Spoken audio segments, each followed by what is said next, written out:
제가 저희 조카한테 이렇게 얘기했어요. 넌 지금 학원을 다니기만 하는 거야. 학원 다니면 안 되고 이용해야 돼. 라고 이야기했거든요.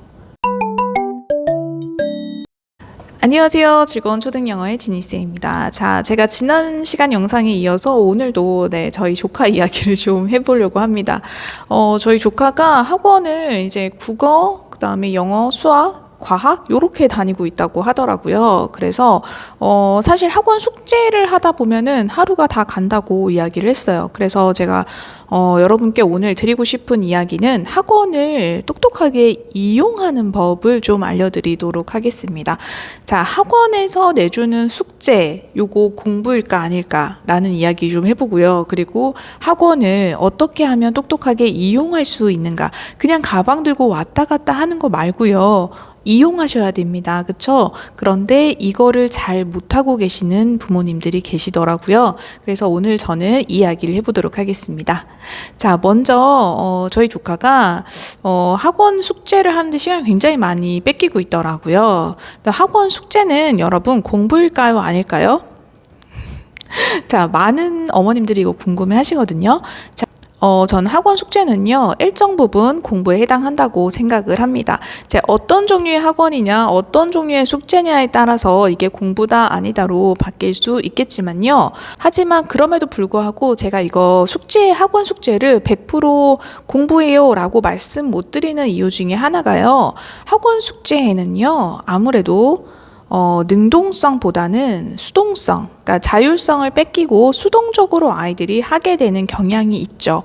누가 시켜서 하는 거니까요. 그렇기 때문에 100% 공부의 영역으로 포함시켜 줄 수가 없습니다.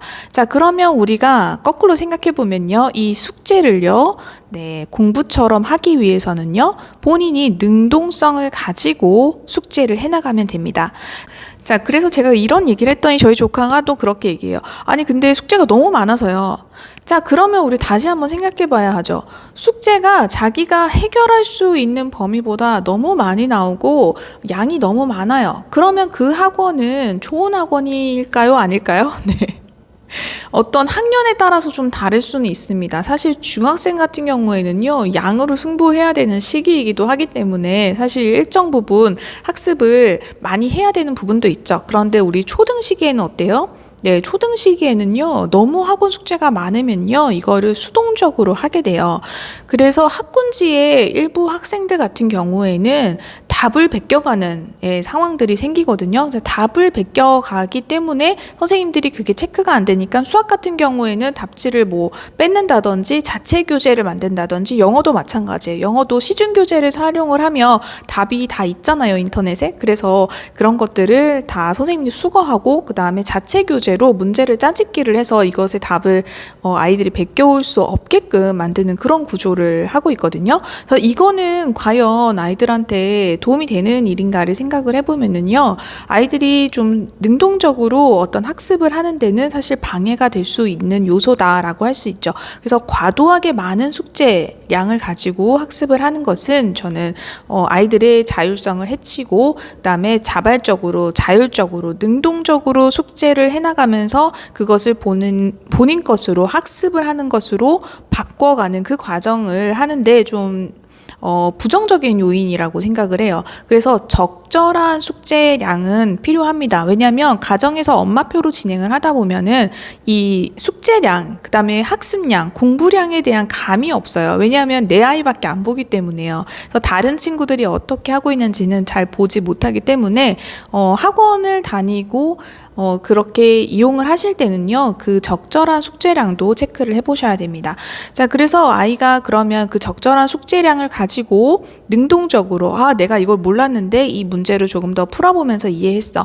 선생님이랑 수업할 때 이게 잘 이해가 안 됐었는데 숙제를 하는 과정에서 이해를 했어. 라고 한다라고 하면 그 숙제는 공부에 포함이 되는 거예요. 그쵸? 하지만 아이들이 그냥 팔 운동하고 있는 그런 숙제들이 있어요. 영어 숙제 같은 경우에는 오답 노트를 해오라거나 딕테이션을 한다라고 할 때 팔 운동만 하고 있는 친구들이 있거든요. 그런데 그렇게 하는 것보다는 정말 듣고 잘 소리를 듣고 쓰고, 그 다음에 내가 채점을 스스로 하면서 어느 부분이 틀렸는지를 체크해가는 과정들, 또 오답 노트를 할 때도 왜 오답이었는지 오답의 이유를 찾아가는 과정들을 머릿속으로 생각을 하고 계속 떠올리면서 학습을 하는 것이 숙제가 도움이 되는 숙제라고 할 수 있어요. 그러니까 공부의 영역으로 넣어줄 수 있는 숙제라고 할 수 있어요. 그래서 이 숙제를 잘 활용하면요, 공부 시간을 따로 하지 않아도 이 숙제만 꼼꼼하게 챙겨도 아이가 학습을 할 수 있는 그 학습량을 좀 채울 수 있다라고 볼 수가 있어요.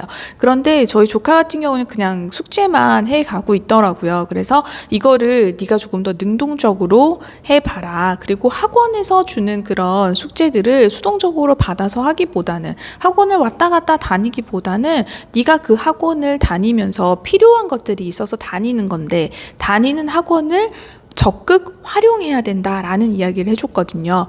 이거는 부모님들도 마찬가지예요. 어머님들이 그 학원을 이용하고 활용하실 수가 없다라고 하면은 어느 학원에 가셔서 상담을 받더라도 그 학원에 휘둘릴 수밖에 없어요. 그래서 어머님들이 잘 아시고 가셔서 상담을 받으시고 우리 아이랑 그 학원이 잘 맞는지 체크를 하시고 잘 이용하기 위해서는 첫 번째, 학생들이 할 수 있는 가장 손쉬운 방법은요, 질문을 많이 하는 거예요. 선생님한테 질문을 많이 해야 돼요. 선생님 이거 잘 모르겠어요 부터 시작해서, 선생님 저희가 배우고 있는 교재의 앞과 뒤 이런 교재에는 어떤 게 있어요? 교재 추천도 받고요.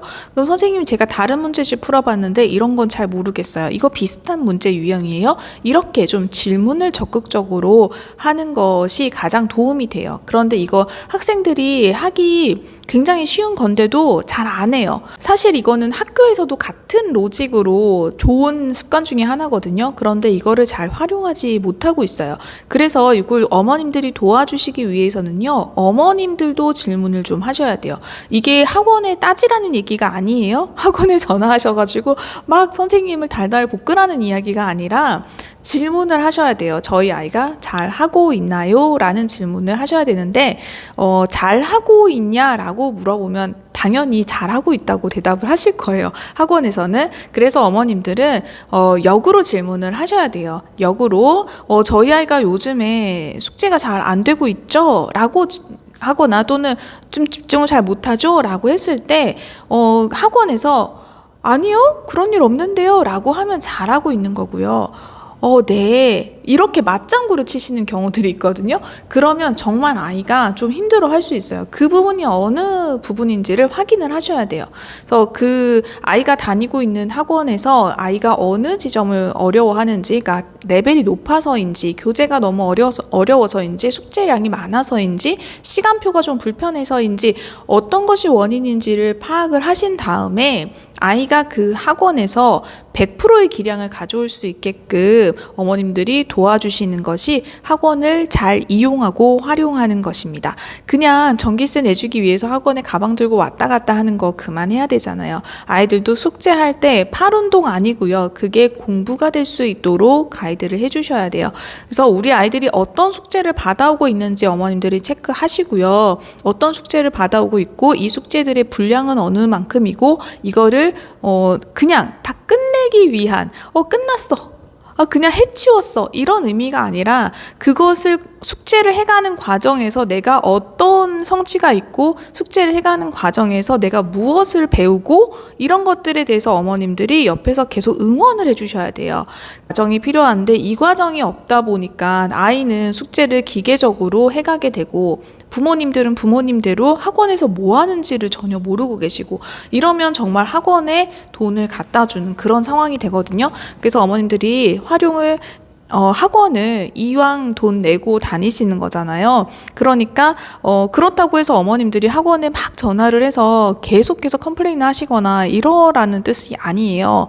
이해되셨죠? 그러니까 예의를 갖추셔서 우리 아이가 지금 어떤 부분을 힘들어하고 있는지를 파악하시고요.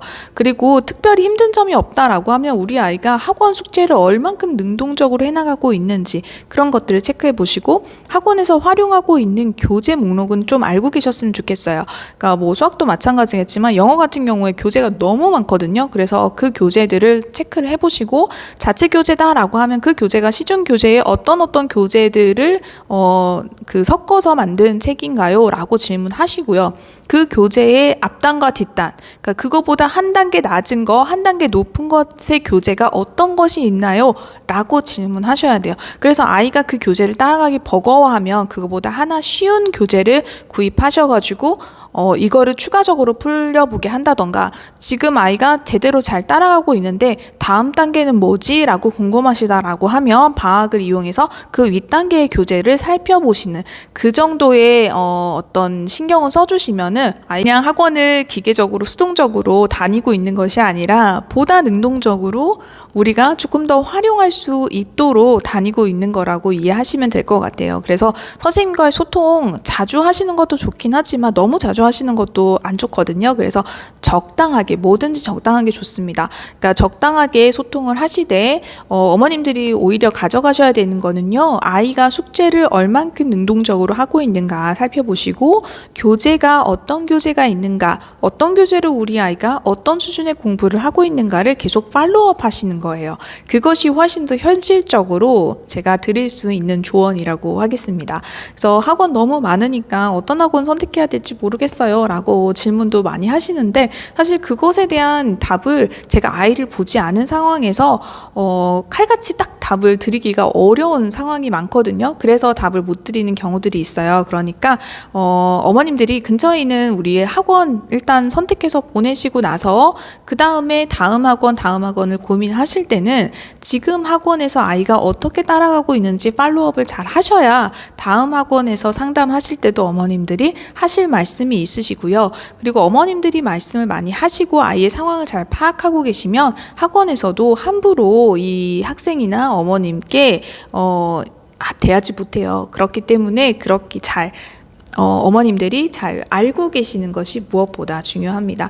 그래서 오늘 두 번째 시간으로 학원 이용 이렇게 하시면 좋습니다 라는 이야기 다뤄봤습니다. 자, 그러면 다음 편 제가 부모님이 어떤 태도로 아이한테 다가가셔야 되는지 마지막으로 설날에 얻었던 에피소드로 마지막 편이 될 것 같습니다. 자, 그러면 다음 시간에 저 지니쌤은 또 좋은 이야기 가지고 돌아오도록 하겠습니다. 감사합니다.